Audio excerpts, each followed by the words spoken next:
Hey, how's it going? This is Mr. Farrell here. So I just wanted to walk through some three variable algebra. As we get into the kinematic equations, we are starting to work a bit more with algebra, and the equations that we're focusing on in my class are really revolving around the basic equations for velocity, which is displacement over time, the basic equation for acceleration, which is velocity, the change in velocity over the change in time. And as we're focusing on these, we're also going to be doing a free fall equation, which I'm going to cover in another video. But the three variable algebra that I'm going to be going over today is applicable in so many different situations. So not just for these two basic kinematic equations, but also for F equals ma, or how I prefer to say it, A equals F over M. So as you can see, it's the same structure. You have a variable and then normally a fraction on one side, or you can move it around to where you have two variables being multiplied on one side and just a single variable on the other side. So there are about three different ways that you can arrange a three variable equation. And I'm going to go over all of those different ways today. The way you arrange the equation will depend on what you know and what you don't know. So whenever you're going to solve a problem, you want to follow these four steps, okay? So the first step is to identify what you know. The second step is to identify the unknown variable. So what do you not know in the problem? Normally a word problem that's given to you. Third step is to get that unknown variable into the numerator, all right? And the fourth step is to get that unknown variable by itself. So we want the number to be in the numerator and by itself. For example, all of these equations show that, right? In this equation with velocity, we have, let's say we were looking for velocity.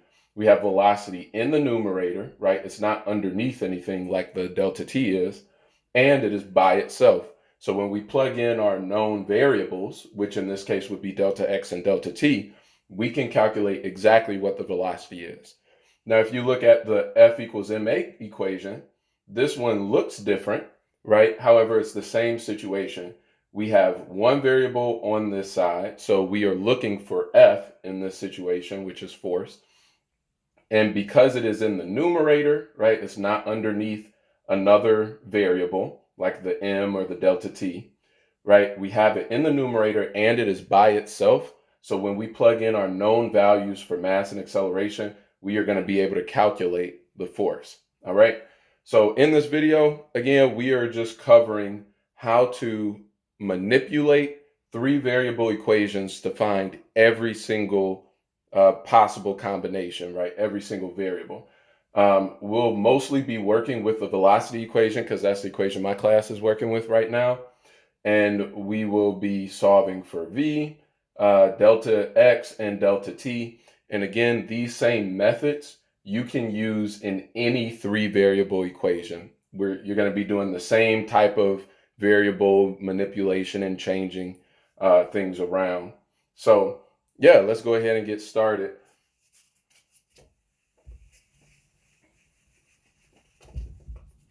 All right. So remember, steps 1 and 2 are find the known variables, right? So I'm going to put known over here. And step 2 is find the unknown variable. Okay. Now, we are not going to focus on these steps because, again, our focus right now is not reading word problems and solving word problems. It is just how do you manipulate these three variable equations in order to find every single possibility, whatever you're looking for. So I'm just going to put these up here so that we're aware of them. But steps 3 and 4 are what we will be focusing on right now. So step 3 is to put the unknown variable in the numerator. So I'm just going to put unknown in numerator.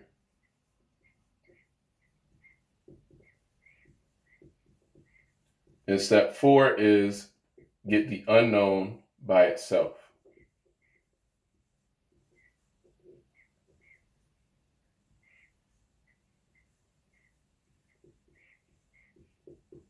All right. So these are the two steps we'll be working with today. So let me go ahead and pull up the equation we'll be working with. So that is velocity equals delta x over delta t. All right. So in the case that we are solving for velocity here, we already have, let's say velocity is our unknown, right?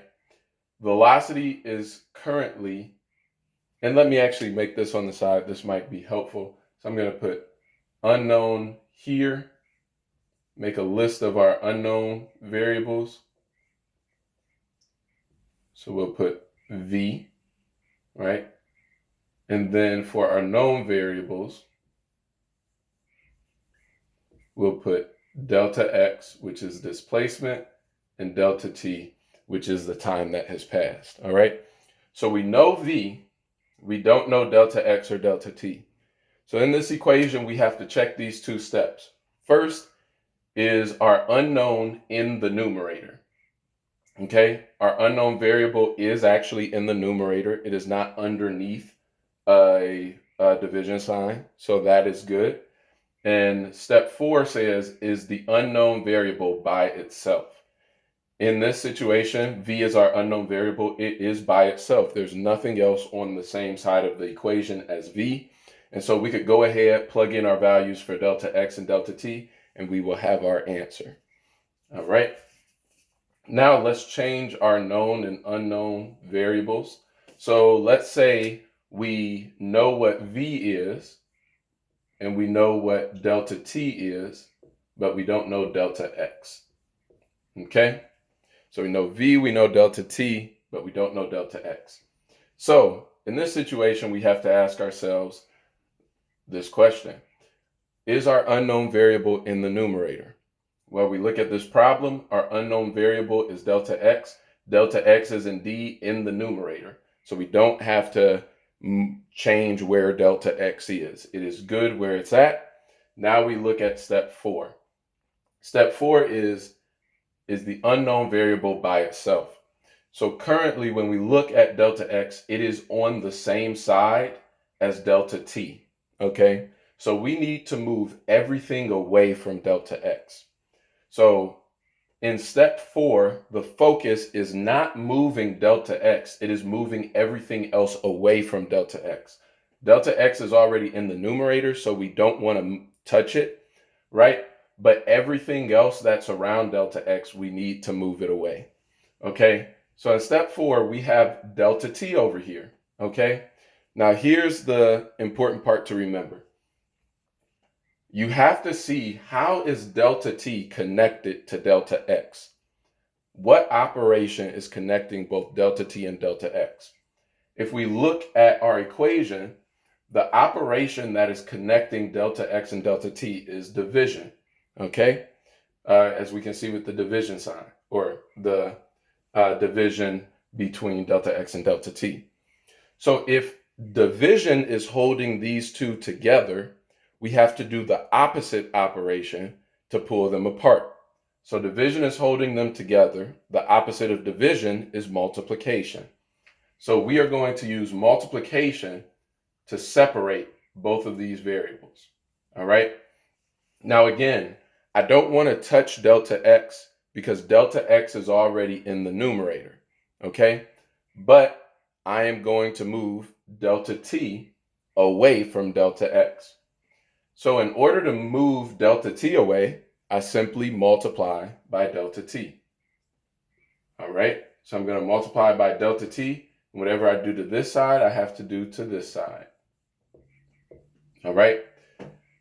Now, one of the other things I want to show you all, just to prove that this works, is when I'm multiplying by delta t.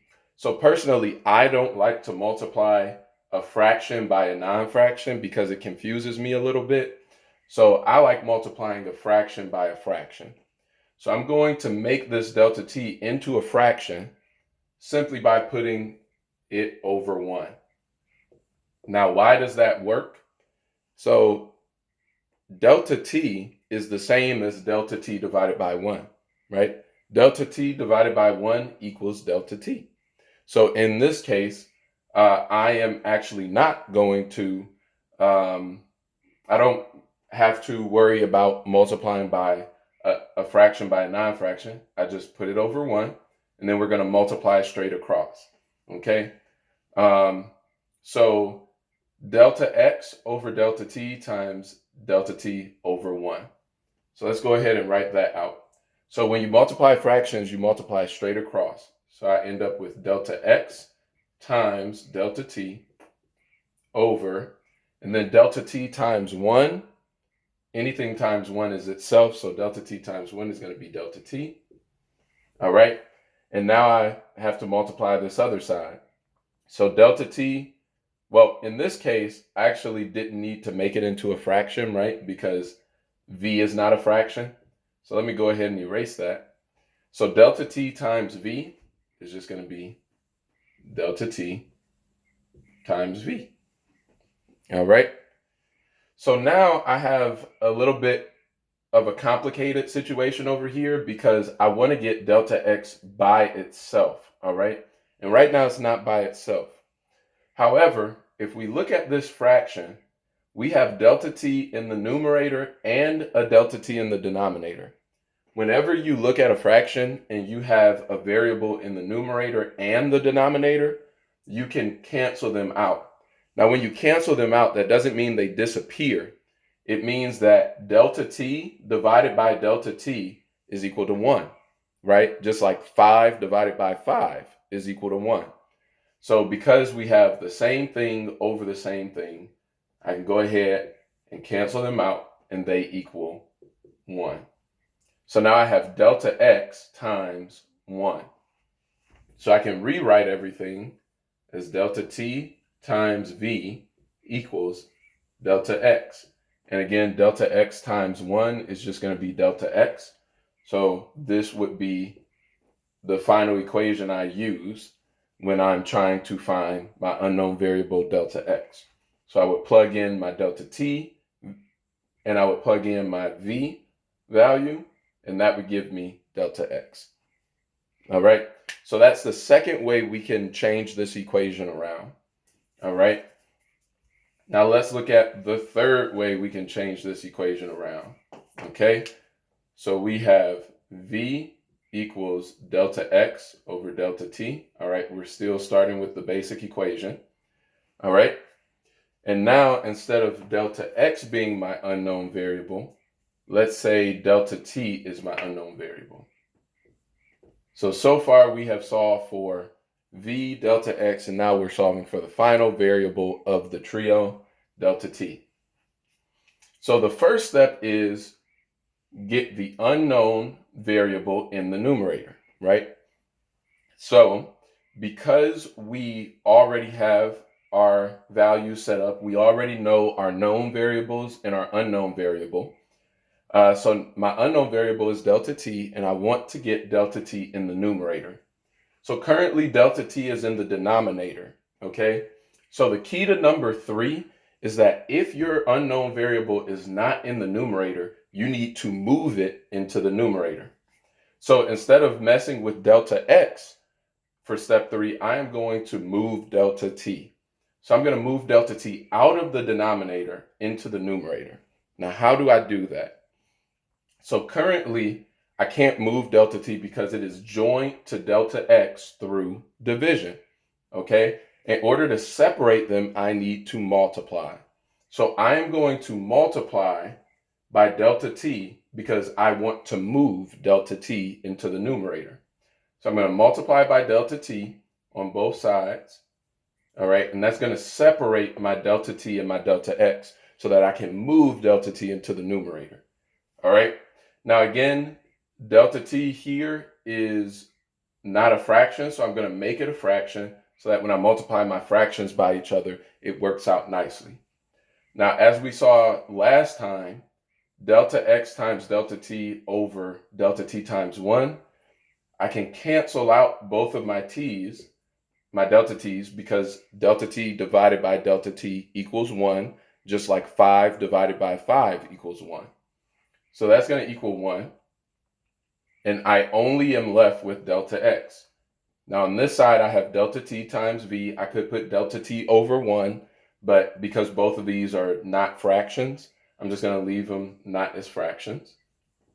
So I have delta t times v equals delta x. Now this looks very familiar to our last problem, okay? However, with this one, we're not finished, right? Because our unknown variable is delta t. So far we have delta x by itself, but we're not worried about delta x. But we did accomplish step number 3, right? Delta t is now in the numerator. It is not underneath any other variable. So step 3 is completed. Now we have to move on to step 4. Step 4 says, get the unknown variable by itself. Currently, our unknown variable is still delta t, and we need to get it by itself. So in order to get delta t by itself, we need to move everything else away from delta t. Currently, the only thing that is connected to delta t is this v. All right? So we need to disconnect v and delta t. Currently, v and delta t are connected through multiplication.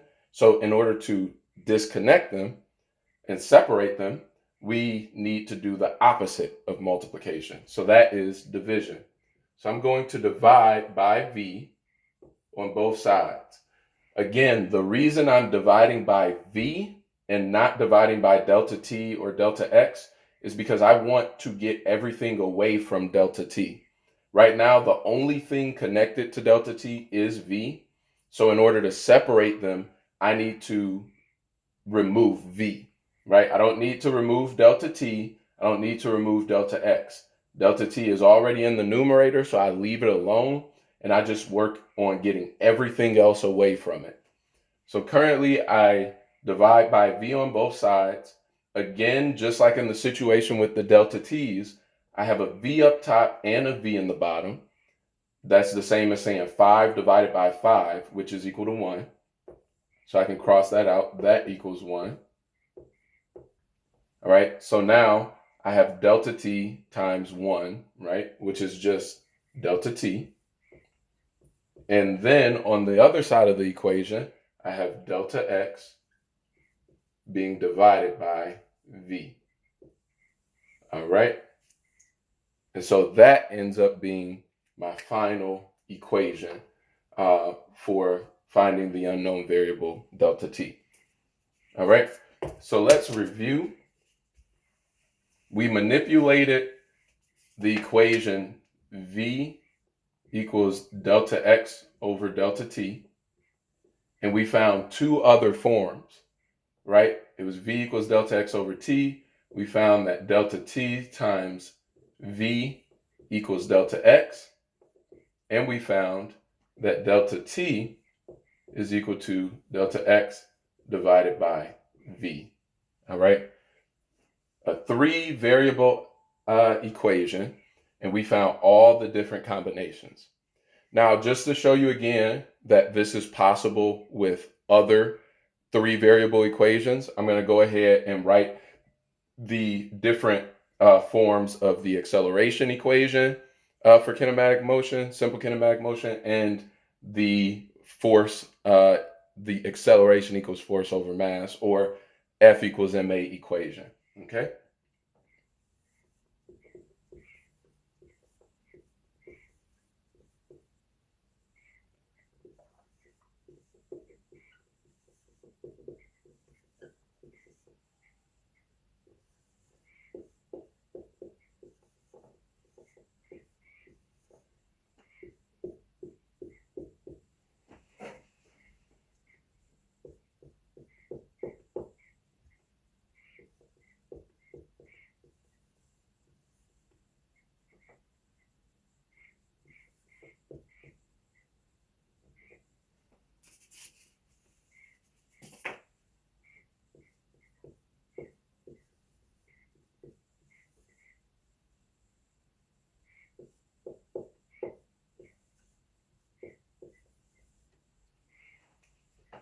All right. So these are three different three variable equations. Again, we would use the exact same steps in order to find their different forms, okay? So I don't want you all, anyone watching this video, to try to memorize all of these different forms of each of these equations, right?